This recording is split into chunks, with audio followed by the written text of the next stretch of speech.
آپ نے دیکھا ہوگا نا، بہت سارے لوگ جب ان کو کچھ خوشی حاصل ہوتی ہے وہ سجدے میں گر پڑتے، سجدہ شکر سجدہ ادا کرتے۔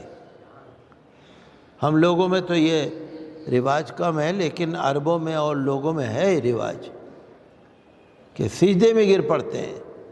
جب قطر میں سعودی عرب کی ٹیم جیت گئی تھی تو آج کل جو سعودی عرب کے وزیر اعظم ہیں، سنا تھا اخبار میں آیا تھا کہ وہ ایک دم سجدے میں گر پڑے، اللہ کا شکر ادا کیا۔ تو ہمیں بھی سب کو چاہیے کہ جب اللہ تعالی ہم کو کوئی نعمت سے نوازے، اللہ کی بارگاہ میں سجدہ شکر ادا کرے۔ اللہ تیرا شکر ہے، پروردگار تیرا شکر ہے۔ اللہ کی ہزاروں لاکھوں کروڑوں نعمتیں ہمارے پاس ہیں اور ہم اس کا شکر ادا نہیں کرتے۔ تو اسی طرح حضور صلی اللہ تعالیٰ علیہ وسلم نے فرمایا کہ اگر کوئی مسلمان نماز کو جان بوجھ کے چھوڑ دیتا ہے، اس کے ایمان کے لیے خطرہ ہو جاتا ہے۔ من ترک الصلاۃ متعمدا فقد کفر، وہ کفر کے قریب پہنچ جاتا ہے۔ آج کل آپ دیکھتے ہیں نا، مسلمانوں میں نماز کی پابندی، جماعت کی پابندی بہت ہی کم ہو گئی۔ گھروں میں تو ماحول ہی نہیں ہے، عورتوں میں، جوان بچوں میں، جوان بچیوں میں، 10 سال سے اوپر کے بچوں بچیوں میں رواج ہی نہیں ہے، عمل ہی نہیں ہے کچھ۔ عورتوں کو بھی گھروں کا ماحول آپ دیکھیں، اور بازاروں کا ماحول بھی ایسا ہی۔ یہ اتنی بڑی مسجد ہے، آپ دیکھتے ہیں ماشاءاللہ فتح پوری مسجد اتنی بڑی مسجد ہے، اگر صرف محلے کے لوگ یہاں پر آ جائیں تو جگہ نہ بچے۔ رمضان شریف میں 8-10 دن تک لوگ نماز پڑھتے ہیں، مسجدوں میں جگہ نہیں بچتی، لیکن نماز پڑھتے نہیں لوگ۔ تو نماز تو ہمارے لیے کسی بھی حالت میں چھوڑنے کی چیز ہی نہیں ہے۔ اور پھر میں ایک بات آپ کو بتاؤں، نماز تو آپ پڑھتے ہیں، پہلے تو وضو کرتے ہیں نا۔ اکثر و بیشتر لوگوں کو تو وضو کرنے کا بھی شاید صحیح طریقہ نہ آتا ہو۔ نل کی ٹوٹی کھول دی، پانی بہہ رہا ہے، باتیں کرتے جا رہے ہیں، وضو ہو رہا ہے۔ بہار شریعت حصہ دوم کے اندر جو وضو کا طریقہ لکھا ہوا ہے، مسنون طریقہ، آپ پڑھ کے دیکھیے اور پھر اپنے وضو کو دیکھیے کہ آپ کا وضو کیا اسی معیار کا ہے۔ جب آپ وضو کرنے بیٹھتے ہیں، بسم اللہ پڑھتے ہیں، اشہد ان لا الہ الا اللہ واشہد ان محمدا عبدہ ورسولہ، پہلے آپ پڑھتے ہیں۔ پڑھ رہا ہے آج کل کوئی؟ جب آپ کلی کرتے ہیں، دعا پڑھتے ہیں، اللہم اعنی علی تلاوت القرآن وذکرک وشکرک وحسن عبادتک، دعا ہے، کتاب میں دیکھ لیجئے۔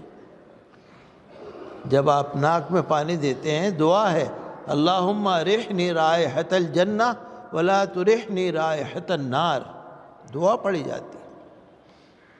جب آپ چہرہ دھوتے ہیں، اللہم بیض وجہی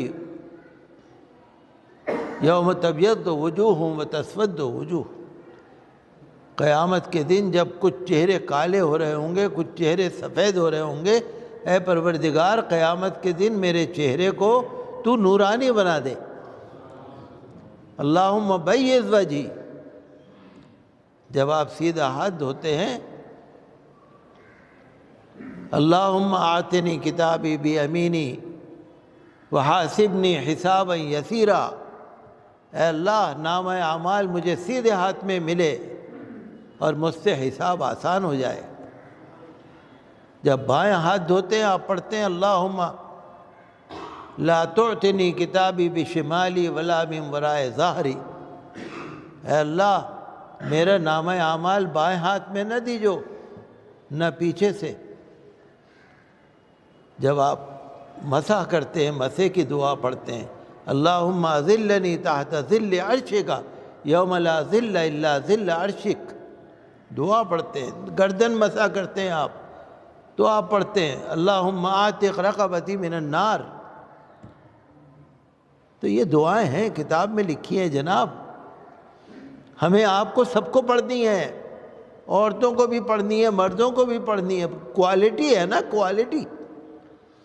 آپ بازار میں جاتے ہیں، سڑا ہوا امرود تو نہیں خریدتے نا، کیڑے والا امرود تو نہیں خریدتے، پلپلے کیلے تو نہیں خریدتے نا، آپ بھی تو کوالٹی لیتے ہیں نا، کوالٹی اچھا ہونا چاہیے۔ تو اپنے وضو کو اچھا بنانے کے لیے جب تک مسنون طریقے پر آپ وضو نہیں کریں گے کیسے ہوگا؟ تو دعائیں ہیں، کان کی بھی دعا ہے، اور داہنے پیر کی بھی دعا ہے، بائیں پیر کی بھی دعا ہے، پھر وضو کے بعد کی بھی دعا ہے۔ جب آپ مسنون طریقے پہ وضو کریں گے اور دعائیں پڑھیں گے اور آپ سلیقے سے وضو کریں گے تو بتائیے آپ کا دل گواہی دے گا کہ وہ وضو صحیح ہے جو ہم کرتے ہیں یا یہ وضو صحیح ہے۔ تو یہ ہے نا، یہ تو جناب سوچنے کی چیز ہے۔ کتابیں موجود ہیں، بہار شریعت میں موجود ہے، سب حصہ دوم کے اندر پورا طریقہ موجود ہے۔ حضور صلی اللہ علیہ وسلم نے فرمایا ہے نا کہ قیامت کے دن میں اپنے امتیوں کو پہچان لوں گا۔ صحابہ کرام رضی اللہ عنہم اجمعین نے عرض کیا، یا رسول اللہ قیامت میں تو ساری امتیں ہوں گی، حضرت آدم علیہ السلام سے لے کر اور ابھی تک ساری امتیں ہوں گی۔ فرمایا کہ ہاں میں پہچان لوں گا، کیونکہ ساری امتوں سے میری امت میں یہ فرق ہے کہ جو میری امت نماز کے لیے وضو کرتی ہوگی وہ اعضاء، وہ پارٹس جو ہمارے جسم کے ہیں، ہاتھ پیر منہ چہرہ، وہ سفید چمک رہے ہوں گے، نور نکل رہا ہوگا۔ آپ نے فرمایا ایک میدان میں جہاں کالے رنگ کے یا بھورے رنگ کے گھوڑے ہوں، اونٹ ہوں، اور وہاں پر کچھ ایسے گھوڑے بھی ہوں جن کے پیشانی پہ سفید نشان ہو اور دونوں پیروں پہ ان کے سفید نشان ہو، تو بتاؤ پہچانو گے نہیں پہچانو گے؟ حضرت ابو بکر صدیق رضی اللہ تعالیٰ عنہ کے بارے میں نے کہیں پڑھا تھا کہ جب وضو کرتے تھے تو وضو کا پانی کوہنی تک پہنچانے کے بجائے اوپر تک ڈالتے تھے، پانی ایسے ڈالتے تھے کہ اوپر تک آ جائے۔ کسی صحابی نے دیکھ لیا، عرض کرنے لگے، اے ابو بکر صدیق رضی اللہ عنہ، میں کیا دیکھ رہا ہوں کہ آپ وضو کا پانی تھوڑا اوپر تک چڑھاتے ہیں؟ فرمایا جب سب کے کونیوں تک ہاتھ چمک رہے ہوں گے تو میں چاہتا ہوں میرے ہاتھ پورے آگے تک چمک رہے ہوں۔